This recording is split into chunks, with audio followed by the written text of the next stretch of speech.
Hello everyone, this is Jyoti Singh, Assistant Professor Botany, MLB Government College Bhilwara.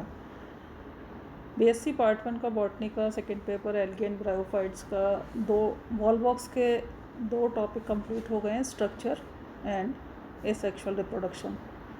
आज हम sexual reproduction को study करेंगे। Volvox में sexual reproduction किस प्रकार होता है। Sexual reproduction in volvox takes place towards the end of the growing season, that is after the growing season ends, towards the end of the spring and summer months, that is during unfavorable conditions. This sexual reproduction is usually of oogamous type, and the species may be monoecious or dioecious. The monoecious species is Volvox globata and dioecious is Volvox aureus.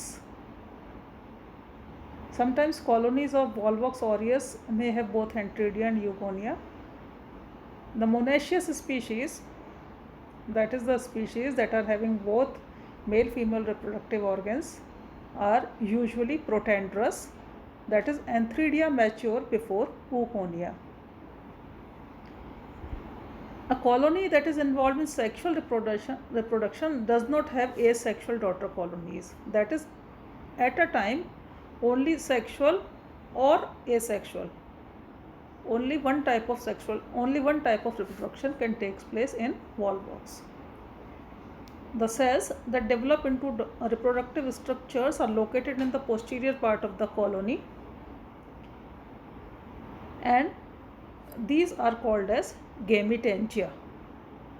Cells that develop into reproductive structures are in the posterior part of the colony as shown in the diagram, and these are called as gametangia. Usually they are limited in number. The male gametangia is called as antheridium and the female oogonium. Now let us see the development of antherozoids, how antherozoids are developed in an antheridium. Male reproductive organ is called antheridium. The gametangium developing into antheridium is larger than the vegetative cells of the colony. It withdraws its flagella but remains connected with the other vegetative cells by the cytoplasmic strands. And the protoplast of the gametangium divides repeatedly to form 16 to more than 500 rod-shaped cells, and these cells develop into naked biflagellate male reproductive cells that are called antherozoids. In some species, the antherozoid in an antheridium, they form a bundle and are released in a bundle form, but in some other species, the antheridium are arranged in a hollow sphere which shows inversion, just as we studied in asexual reproduction. They show inversion, and then they are released individually. They are not released together, they are released individually. So in the diagram we can see that the gametangium that develops into antheridium is large in size than the other cells of the vegetative colony. It has no flagella. It has dense cytoplasm, and the protoplasm divides repeatedly, and just as in asexual reproduction, many number of cells are formed, and after inversion they develop flagella, and each antherozoid is spindle shaped nearly, and it has two whiplash flagella that are arranged at the anterior part. So these antheridium that develops antherozoids, these antherozoids are released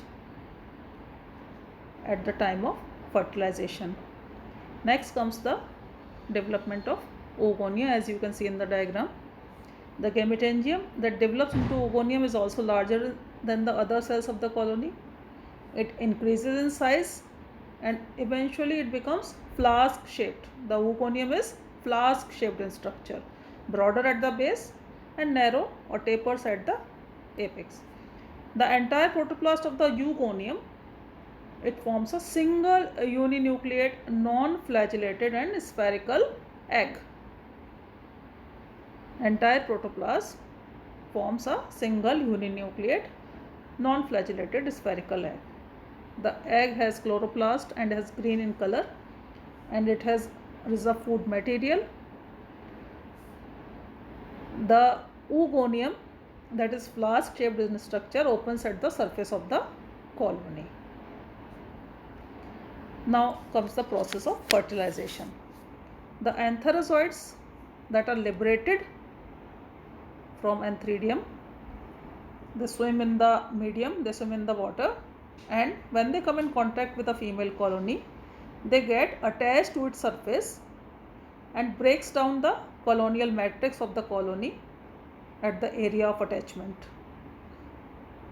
And this is accomplished by proteolytic enzymes that are secreted by the antherozoids. And when antherozoids are in a bundle form, the bundle breaks down and the antherozoids are liberated in the gelatinous matrix of the hollow female colony. And one antherozoid then fuses with the egg to form a zygote.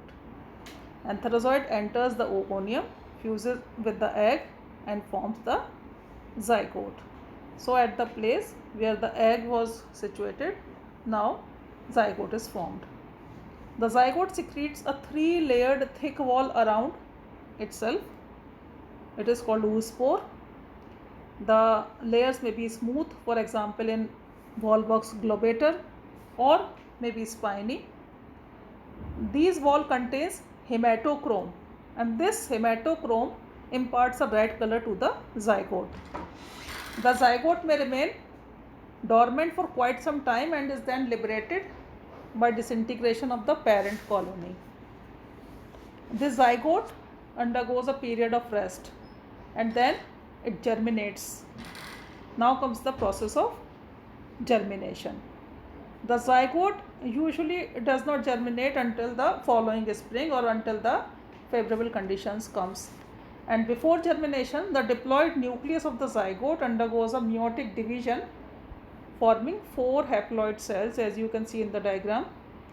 The outer layer of the zygote splits and the 2 inner layer protrudes in the form of a vesicle. The cells migrate into this vesicle. Species of Volvox vary considerably in further development of the zygote into a new colony. For example, in Volvox aureus, Volvox minor, the protoplast of the zygote divides repeatedly. It divides many number of times and forms a new colony by the sequence of placial stages, as it is found in asexual reproduction. In Volvox campensis, the protoplast of the zygote forms many biflagellated zoospores. Many biflagellated zoospores, but only one of these survives and others degenerate.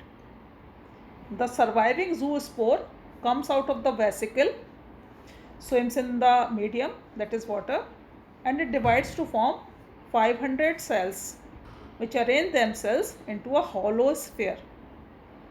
The hollow sphere then undergoes inversion, as we discussed in asexual reproduction, and forms a new colony. So the way in which the zygote forms a new colony can vary from one species to another. Now come the alternation of generation, as you can see in the diagram, that is the life cycle of Volvox. The life cycle of Volvox is basically haplontic. The zygote is the only diploid stage in the life cycle. Its nucleus divides meiotically and forms zoospores, which ultimately develops into Volvox colony with haploid cells. And by this process and in this form, the alternation of generation gets complete and it is basically haplontic type. Thank you.